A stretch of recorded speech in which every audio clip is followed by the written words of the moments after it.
music, movement, and mental wellness. Hi, friends. It's Diane here with my good friend Craig, and you're going to get to hear from him in a minute. I'm so happy to be here talking to you today about things that have a very big place in my heart. Of course, music does. You know that already. And movement does as an athlete and as somebody who just loves moving my body, right? That's part of the overexcitabilities of us sensitive people. And then, of course, mental wellness. Now, I have an issue with the whole mental health thing because people pathologize themselves. So when I met Craig and he was talking mental wellness, I'm like, I want you on my show. Probably within the first hour of knowing him, I think I said, will you come on the show? Because he has a mindset that aligns with all of us. So you're going to love this episode with Craig. So go get your tea, go get your coffee, whatever you want, get your notebook and get ready to have some really inspired conversation that will take you on a journey that you're not expecting.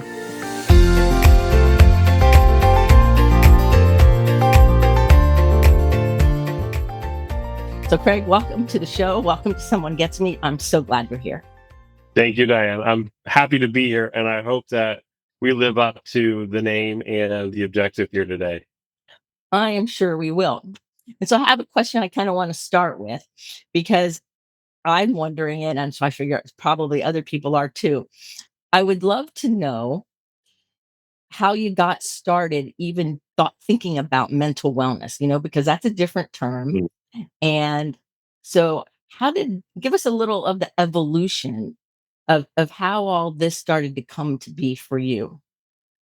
Yeah, I think as a teen, I would have never thought in my life that I would ever be focused on mental health and mental well-being.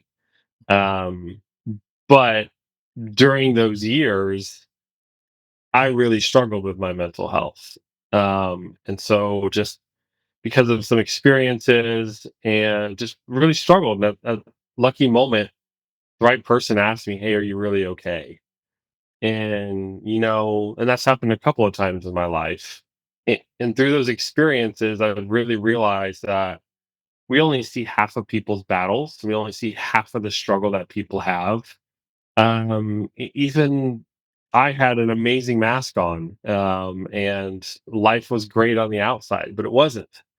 And of course, I did nothing with that immediately, growing up, and but my world and the universe has just conspired to be this is my destination. So it's something that is I'm intensely passionate about, and want to make sure that nobody has the same experiences that I do, and people offer help in their journey. Oh, that's so perfect. So, being that you're a multi-potentialite, and and a lot of the people listening to the show are multi-potentialites, meaning that we do multiple things and we have multiple passions and we are good at all of them. And um and that's unique because there's a lot of strategy people. So we kind of need both, to make an organization run. And so when I met you, I'm like, oh, he's a multi-potentialite. And that as a visionary is really powerful, right? So you have an MBA, you're a businessman, you are into tech geeky stuff way more than me. Like I say, I'm a wannabe geek. Like I think it's fascinating, but I don't have nearly the knowledge that your little toe has. So, how do you put those things together in your world, in your work world, and maybe even in your family, like technology and mental health? Like, how does that work? I like to say that there's a process of how to map them all out, but it really more is just embedding myself into a problem and understanding what the challenges are, and seeing how I can look at it from a different angle. I've got a little kaleidoscope here. Like light, that's how I see the world. Like the world is a kaleidoscope, and we need to look at the problem and then twist the lens. A great friend of mine taught me this. And as you start to immerse into these issues and understand how they are, then ideas start to come to you of potential ways to solve them based off of your experiences, what you understand about different solutions and things out there. And you draw them out and you throw them away because obviously it's not going to work the first time, but you just keep going and keep going and keep going until you start to see a problem in a new light and see a way to potentially bring a solution that hasn't come together before that solves things in a unique and impactful way.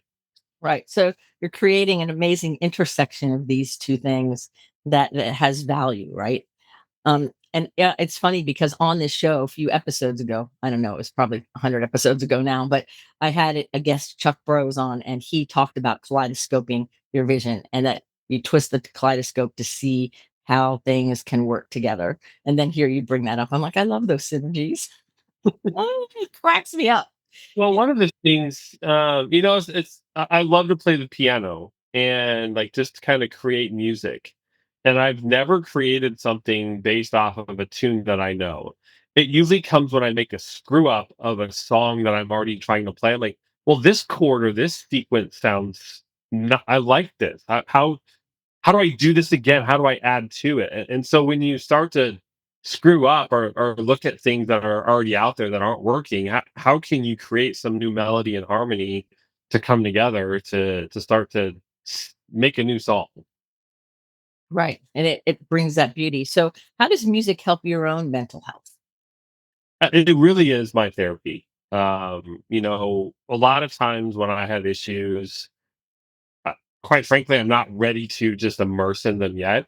I need to just let them be. And so I separate myself from it and go play the piano or the trumpet or whatever it is and not think about it. And I start to get a new perspective and a new comfort with the problem or challenge or feelings that I'm feeling in the moment. And it gives me fresh ideas, perspective, hope, whatever it is, by using that as a mechanism to just live in my situation, my feelings, my challenges, and then give that through that collective pause, able to then start to address it and come to fresh perspectives about it. Oh, I love that. I love that living with it and in it because so many times I think people were taught in their society anyway to either mask it, medicate it in some way, shape, or form, deny it, or pretend like we don't have feelings. Like a lot of gifted people are like, brains on sticks. They when I ask how they're feeling, they look at me like it's a trick question. And I had a gentleman I was working with, and I asked him like to touch his knee. Just put your hand on your knee, and it was a new experience for him to actually feel his own body. He's Mm. so disconnected from his own body, and so I love hearing that you use music to bring that connection, because I think it's so important, and I think it harmonizes our brain, first of all, so that's a good thing neurologically, but I love that. I think that's really fun, and it's not hiding. So, tell us a little bit about how movement comes into this, being active. Um,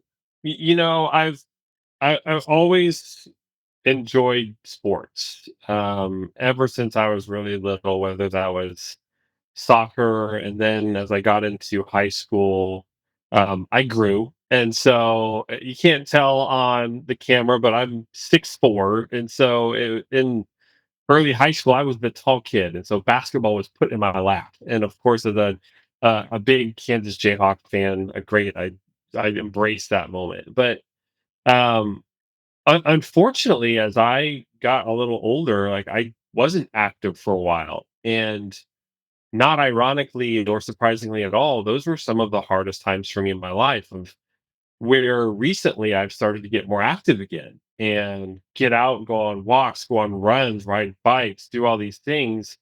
And that just brings just a different level of base. It's like a base level of feeling well. You exert yourself, you challenge yourself, and it just starts the day right, where you feel like your day can't end until you are active. And so it has become just a key pillar of my day to make sure that I'm getting my steps in or going and doing something, to make sure, almost like music, it gives me an opportunity to separate from everything else and let the world come to me or wash away sometimes. And Right. so, yeah, yeah. So is there ever a day you don't wanna be active? You wanna be like a couch potato? Oh, regularly. Okay, so what would be so what how do you get yourself up off the couch and to go do something to move when your brain is going, I don't wanna do that." Um, I move a lot. You can't tell, but like I'm always moving. I won't hold still for more than 30 minutes. I just can't. So I'm walking around my house. I'm walking, taking laps around my yard. So I'm just naturally disposed to. But to actually go be active, I've tried to create ways to hold myself accountable. So one of the things is like I go on walks every day with my 6-year-old daughter. It's something that she and I love to do, and she gets upset with me when I don't do it. So building that accountability buddy, it's created a way for me to stay active and be active. And I'm also super competitive, so I've started a streak of consecutive days of being active, and there's no way that I'm going to let myself lose to myself. So I'm going to keep that going. So once the hardest thing is starting, and once you start, it's a lot easier to keep going. So I just give myself that little pep talk or create a little streak going, and then it's much easier to keep going. Because we don't wanna break the streak. No, absolutely not. It d it doesn't I'm laughing because when I first started doing a certain amount of steps a day and being active in a certain way, um, I was talking to somebody and they're like, "Well, how long have you been doing it?" I said, "Look, here it is on my phone." Like, I don't have any every day. Even if I go to bed and realize I didn't do it and I have to get up to get it done before midnight, I will do it. There's no way once I get started, I'm going to not do it. Yeah, so I'm laughing going, "Oh my gosh, I remember doing that. That's crazy." It's true, but I also think it's important for accountability buddies.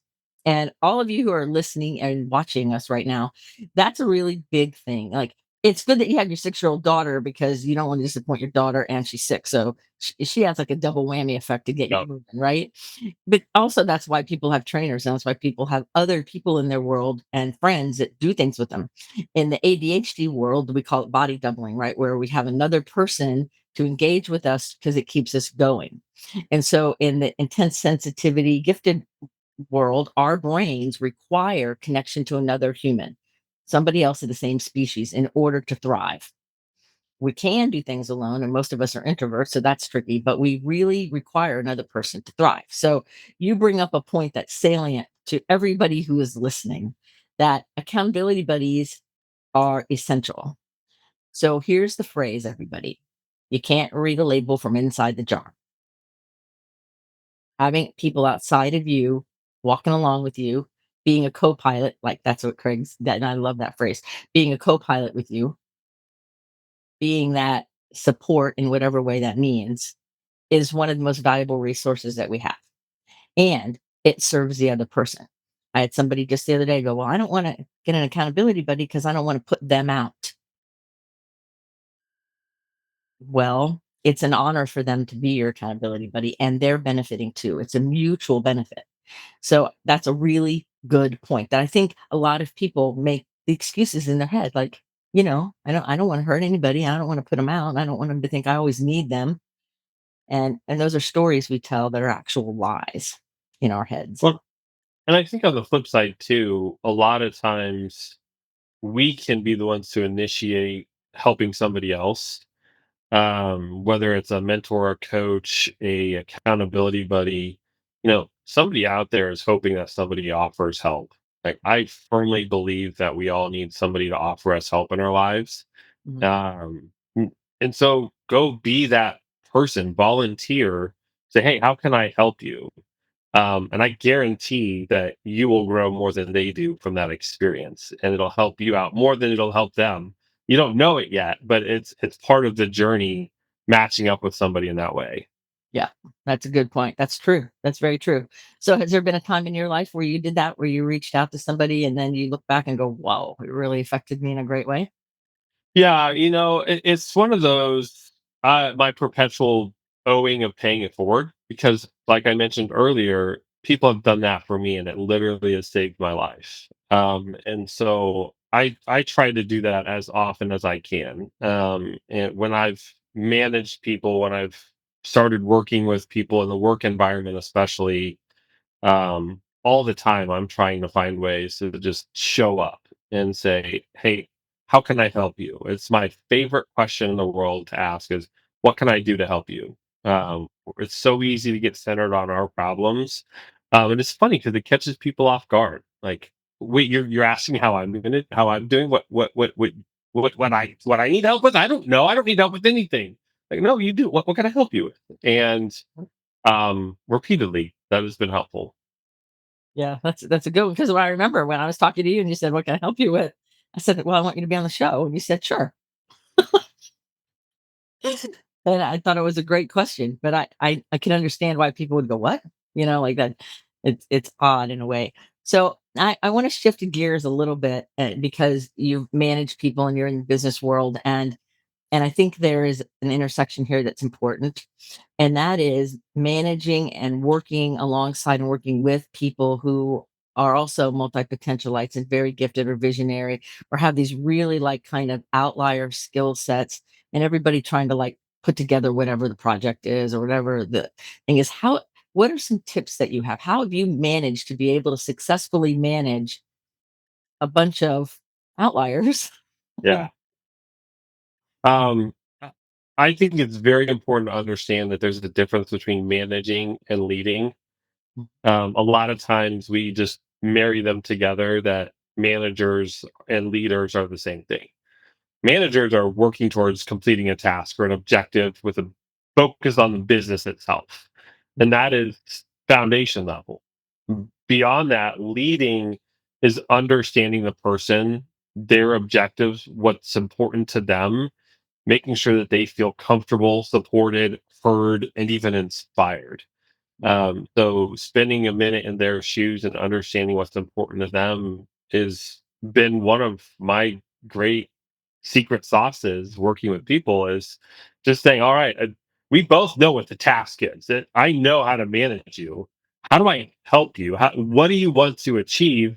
And how do we marry this objective from a business perspective to these aspirations that you have? And then just cheer them on and coach them along and celebrate the successes and failures and everything in between along the way. That sounds like fun. It is. I love it. it, I'm a it absolute people person.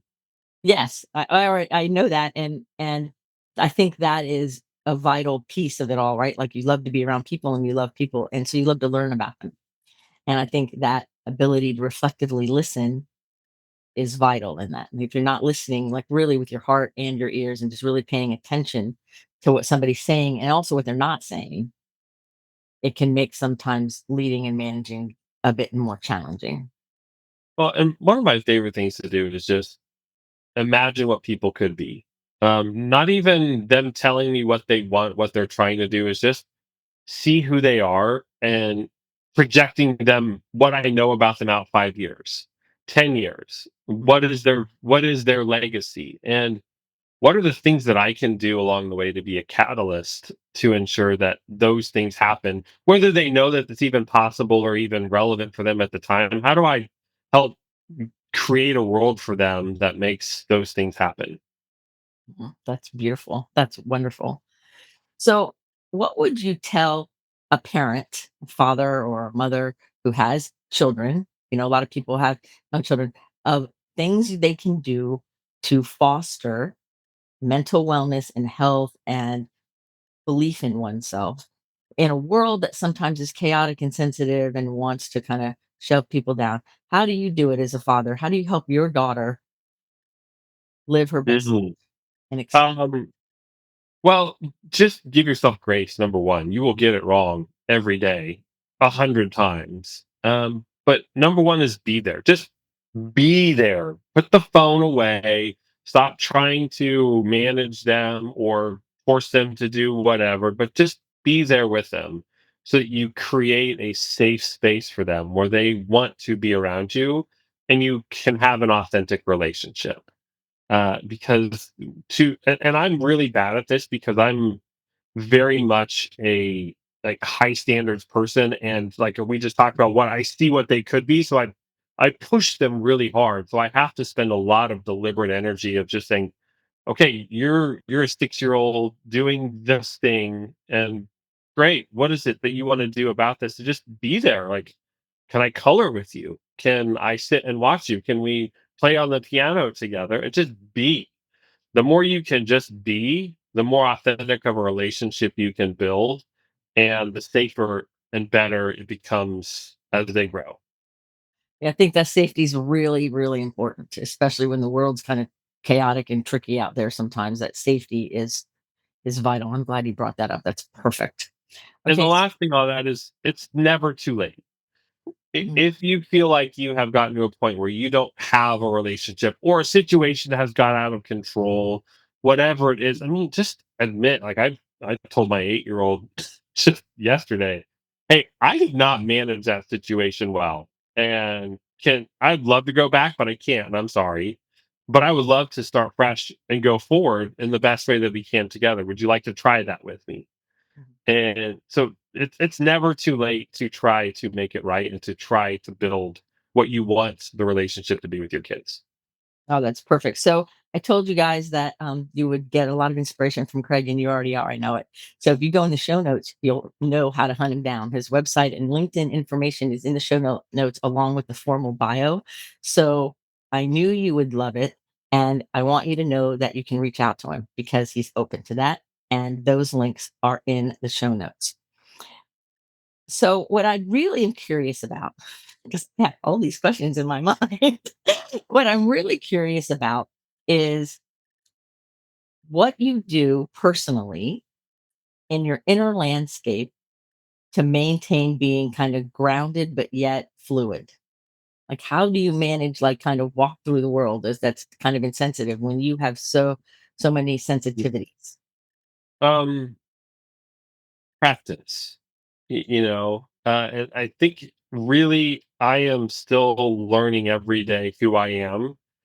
So like number one is just learning who I am and how I live. So I know that I'm sensitive to certain things and certain times of the day I'm this way and certain types of situations I'm that way.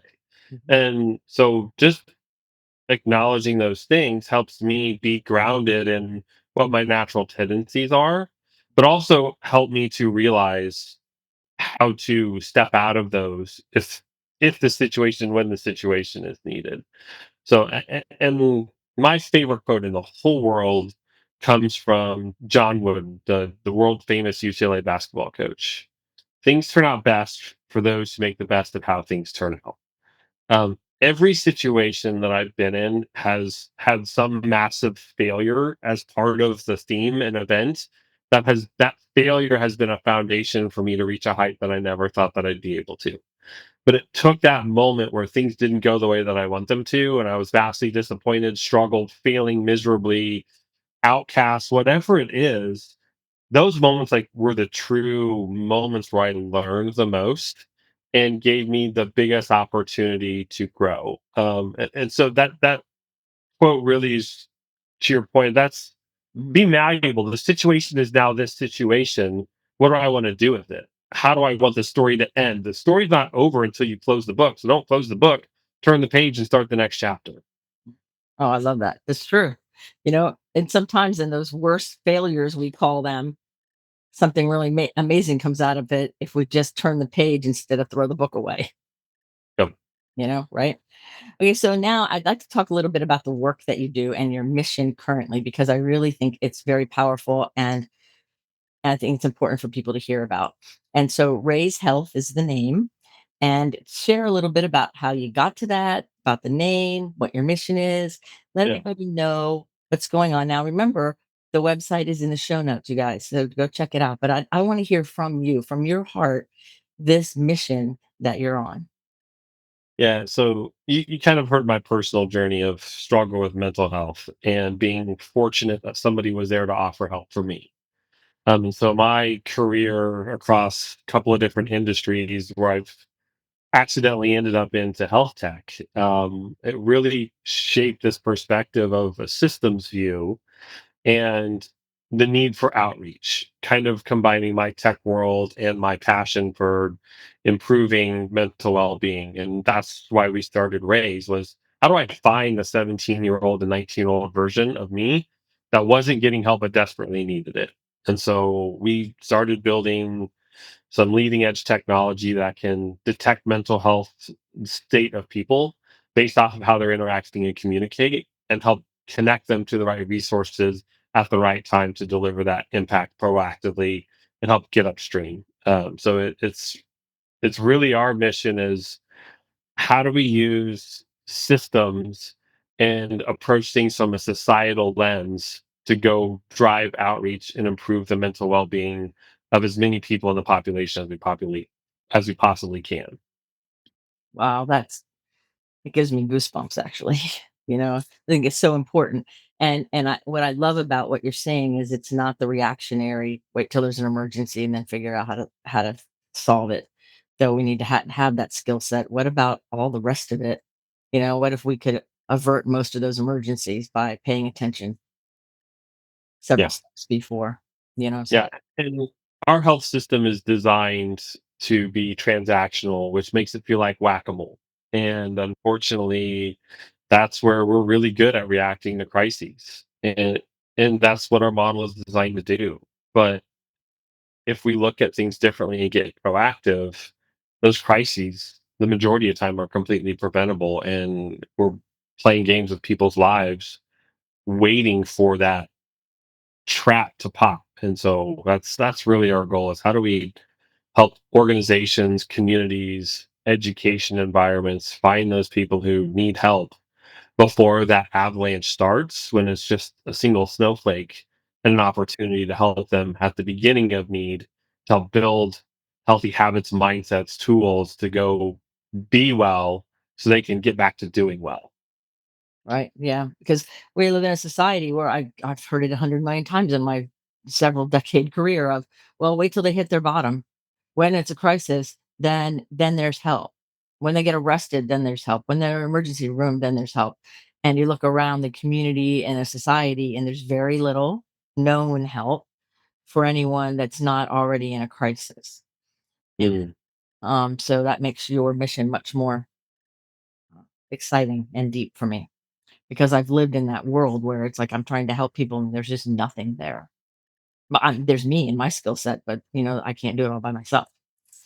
And the society is not set up for something other than an emergency, you know? And it's truly created a crisis of our time. And the digital world, the pandemic, all of these things are just gasoline on the fire that we need to reverse course on. Yes, totally agree with you. So, how do you use your music to help reverse that course within your own world? It is one of the pieces of joy in my life, sharing it with my family and my friends, and in in the community when I can, to just bring a tiny piece of joy, to start a conversation, to find a connection. And you and I've talked about music, so it isn't necessarily always playing. It's just finding that connection, and people can relate and find common ground through music in a lot of different ways. And so it's just a great medium to build community, and build people opportunities for people to care about each other. Yeah, I think, and there's a connection. There's a tight bond with people who experience and play and are involved in music in all the different ways. I Yeah. know a lot of Hey. people who follow certain bands around, and it's that Yeah. camaraderie, that community. Yeah. Matters. Well, and I've never met anybody that, if you say, "Hey, do you like music?" Well, oh yeah, everybody loves some kind of music, whatever that is. So great, let's start a conversation of what it is and why. And that's a great way to understand a person too, of why they like a particular kind of music. Right. And we sing before we can talk, It's true. and so when you think about it, it's just so primal that there's a connection that transcends words because it's pre-verbal in that way. So I think that's really fun. So now I just have a couple random questions because they're fun. One is, I know you've studied in Italy and you've been around the block a little bit. You just haven't been sitting at home all the time. And I would love to know the most memorable food you've ever eaten and tell us a little Mhm. bit about that experience. Um, it was in Italy. So we went on a trip. And in so this is a long story, but in middle school, we hosted a foreign exchange daughter with our family, Mhm. and she became a sister to us, and she got married. And so we all as a family went over to Italy for the big Italian wedding. And just that experience, it was all these courses of food, and they all had a very specific purpose at a specific time around this grand ceremony of bringing family and friends together. And an opportunity to bring my own family together that I don't get to see as often as I'd love to. And so the meal created a great intimate opportunity to connect with people. It's just a special time with the most amazing food that I've ever had. And so your mouth is probably watering now, Oh, right? absolutely. All right. And so the final question of the day is, if we were going to put a billboard up that the entire world was going to read with your personal quote, like your name at the bottom of it, what would that be? Mm. Keep going optimistically. Oh, I Uh, love that one. I love it. kind of going back to the John Wooden quote, like wherever you are in your journey, whether you're at the top of a mountain, the deepest valley of despair, or anywhere in between, keep going and find a way to be optimistic about it, because it will turn out great. If it hasn't turned out great, it's not the end of your story. So bringing a little joy and optimism to the world, and keeping people moving forward is all I can hope for. Oh, that's beautiful. Keep going optimistically. So thank you, Craig, for being on the show. Thank you for sharing your wisdom. I know I'm Thank you. inspired. I'm sure everybody is inspired as well. So remember, everybody, keep your face to the sun so the shadows fall behind you, because you're a rock star. You're here on purpose with a mighty purpose. So as Craig says, keep moving forward optimistically. And remember, till the next episode of Someone Gets Me, be well.